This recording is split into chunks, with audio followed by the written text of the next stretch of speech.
Hello students. आज हम discuss करने जा रहे हैं क्लास 10 की एक poem the tale of Custard the dragon के बारे में। इस पोएम को लिखा है ऑगडेन नैश ने। ठीक है, पोएट का नेम है ऑगडेन नैश। आज हम इसके कुछ इंपॉर्टेंट पॉइंट्स डिस्कस करेंगे जो आप MCQs के लिए आपको याद रखने होंगे। जैसे कि इस पोएम में एक तो ये एक बहुत थोड़ी सी बड़ी पोएम है, तो आप ये याद रखेंगे कि this is a long poem. ठीक है। दूसरा, ये पोएम बैलेड है। अब बैलेड क्या होती है? बैलेड एक ऐसी पोएम होती है जिसमें एक स्टोरी हो। ठीक है, बैलेड क्या होती है? Ballad a poem having a story. तो क्योंकि इस पोएम में एक स्टोरी है तो ये एक बैलेड है। ये पॉइंट्स आप सेंट्रल आइडिया आता है तो भी आप लिख सकते हैं उसमें। तो ये एक लॉन्ग पोएम है, ये एक बैलेड है, और बैलेड पूछा जाए तो पोएम हैविंग अ स्टोरी। अब हम आगे बढ़ते हैं। इस पोएम में जो एक कैरेक्टर है, एक गर्ल है, उसका नाम है बेलिंडा। ठीक है, Belinda lives in a white house. ये एक लिटिल वाइट हाउस में रहती है। She lives in a little white house. Belinda has 4 pets. इसके पास 4 पेट्स हैं। एक है Ink, Blink, Mustard and Custard. इनके नाम राइम करते हैं, आप देख ले। तो ये पोएम राइम्ड है, तो आप एक पॉइंट आप ये भी याद रखेंगे। ठीक है ना, ये एक राइम्ड पोएम है, जस्ट लाइक अ सॉन्ग। तो इंक, ब्लिंक, मस्टर्ड और कस्टर्ड कौन है? ये ब्लैक किटन है। किटन होता है एक बेबी ऑफ कैट। ठीक है, कैट का बच्चा। तो ब्लैक किटन है, इनके पास एक छोटा सा, उसको ये इंक बुलाती है। ग्रे माउस, ब्लिंक कौन है? ग्रे माउस है, एक ग्रे कलर का माउस है जिसको वो ब्लिंक बुलाती है। इंक और ब्लिंक एक जैसे नेम्स हैं। फिर मस्टर्ड है, एक येलो डॉग है इसके पास, और क्योंकि वो डॉग येलो है इसलिए उसको मस्टर्ड कह के बुलाती है। मस्टर्ड होता है हिंदी में सरसों, सरसों येलो होता है तो इसलिए वो अपने डॉग को मस्टर्ड कह के बुलाती है। और फिर कस्टर्ड द ड्रैगन, ड्रैगन अजगर जैसा एक एनिमल, तो जिसको वो कस्टर्ड कह के बुलाती है। और कस्टर्ड ही इसी के नाम पर आपकी पोएम का टाइटल है, the tale of Custard the dragon. तो अब इसमें ये जो 3 कैरेक्टर्स होते हैं, बेलिंडा, और ये लोग सारे, इनके पास एक कार्ट भी होती है, एक रेड कार्ट। ठीक है, रेड वैगन। ओके, वैगन मतलब कार्ट, गाड़ी। ठीक है ना, रेड वैगन में ये लोग बैठते थे। तो बेलिंडा के जो 3 पेट्स हैं, इंक, ब्लिंक और मस्टर्ड, ये तीनों और बेलिंडा मिल करके ड्रैगन, कस्टर्ड द ड्रैगन को कावर्ड बोलते थे। अब ये कावर्ड क्या होता है? कावर्ड को हिंदी में बोलते हैं कायर, यानी कि one who is not brave. ठीक है, तो इंग्लिश में क्या हो गया? One who is not brave, यानी जो कि ब्रीव ना हो, बहादुर ना हो, वो। ठीक है, तो अब इस स्टोरी में क्या होता है कि ये सारे लोग मिल करके कस्टर्ड को कावर्ड बोलते थे, और ड्रैगन जो था, कस्टर्ड द ड्रैगन, वो हमेशा एक नाइस सेफ केज, केज मतलब आपका पिंजरा, तो उसमें वो जाना चाहता था। तो और ये सारे लोग अपने आप को बहुत ब्रेव बोलते थे। इसमें ऐसा पोएम में लिखा हुआ है कि जो इंक और ब्लिंक हैं वो लायंस को चेस करते थे डाउन द स्टेयर्स, यानी सीढ़ियों के बाहर भगा देते थे। और जो मस्टर्ड था वो बिल्कुल उतना जैसे कि एक एंग्री टाइगर होता है उतना ब्रेव था। बस कस्टर्ड था जो कि कावर्ड था। फिर इसमें क्या होता है स्टोरी में कि एक पायरेट आ जाता है। ठीक है, पायरेट एक लुटेरा।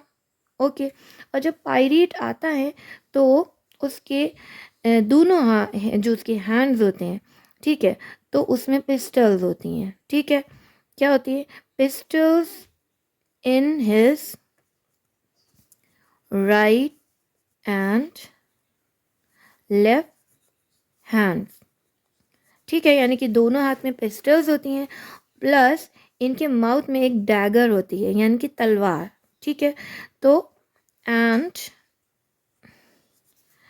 अ डैगर यानी तलवार इन हिज माउथ।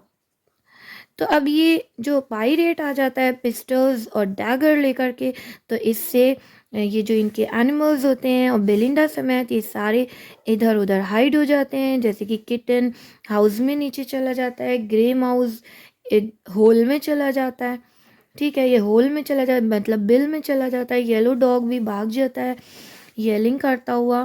फिर जो कस्टर्ड है ये बाहर आता है और इस पायरेट को खा जाता है। ओके, तो कस्टर्ड एट द पायरेट।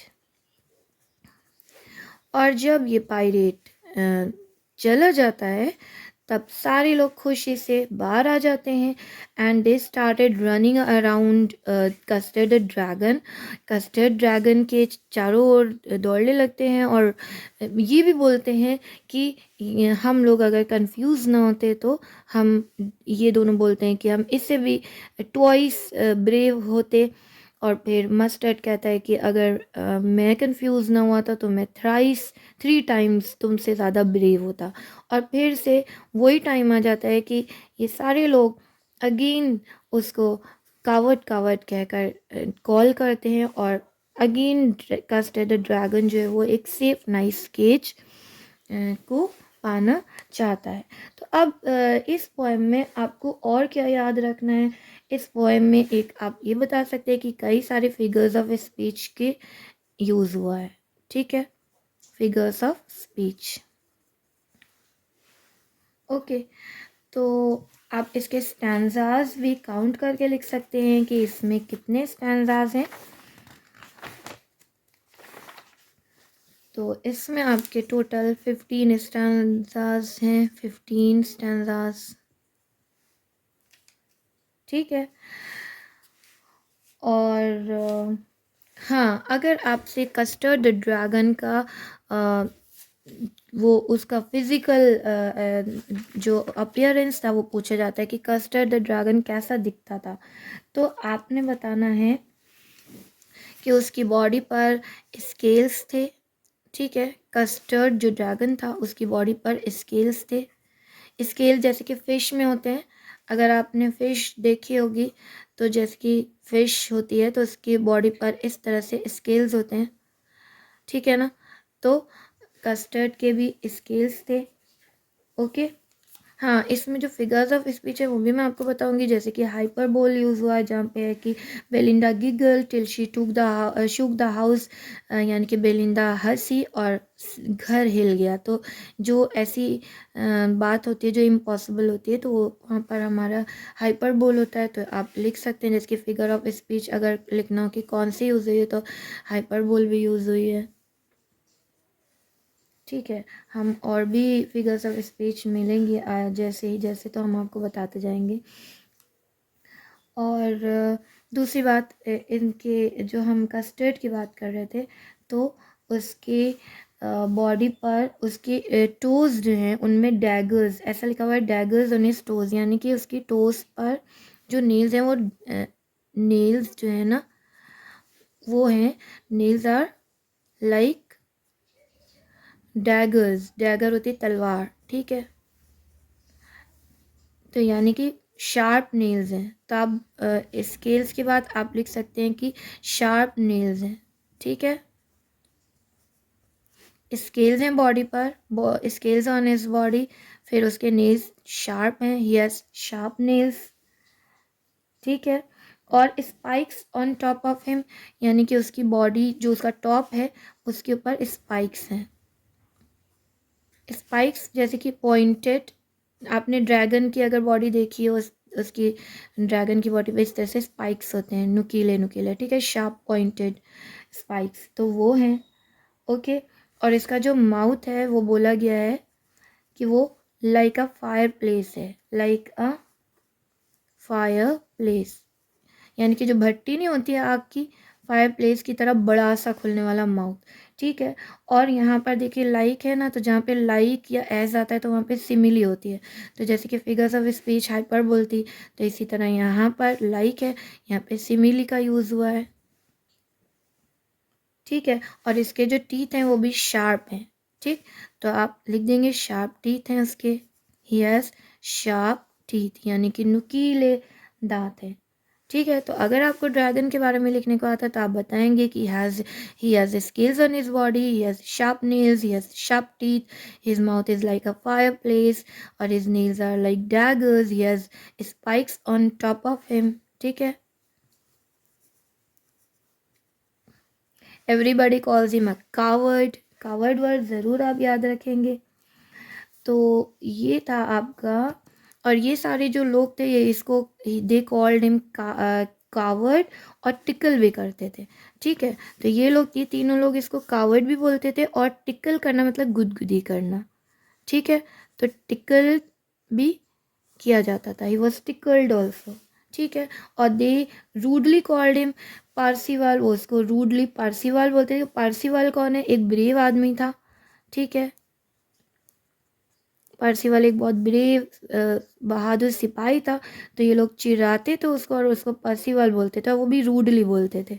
ठीक है, तो पारसीवाल दे कॉल्ड हिम पारसीवाल, रूडली बोलते थे क्योंकि वो उसको ब्रेव नहीं समझते थे। लेकिन अल्टीमेटली क्या एंड में क्या होता है कि ये प्रूव होता है कि जो कस्टर्ड द ड्रैगन है वो ही इस पूरी पोएम में या स्टोरी में ब्रेव है, बाकी सारे लोग डर के पायरेट से भाग जाते। तो पायरेट भी याद रखेंगे।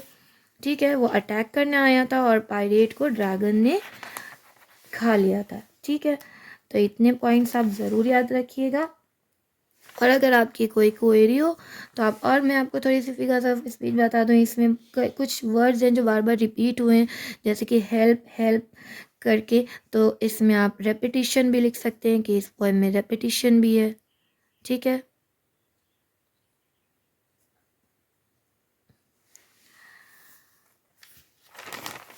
और इसके बाद अगर आपकी कोई क्वेरी हो तो आप मुझे ज़रूर बताइएगा। जब तक इन पॉइंट्स को रिवाइज़ करिए और याद रखिए। Thank you.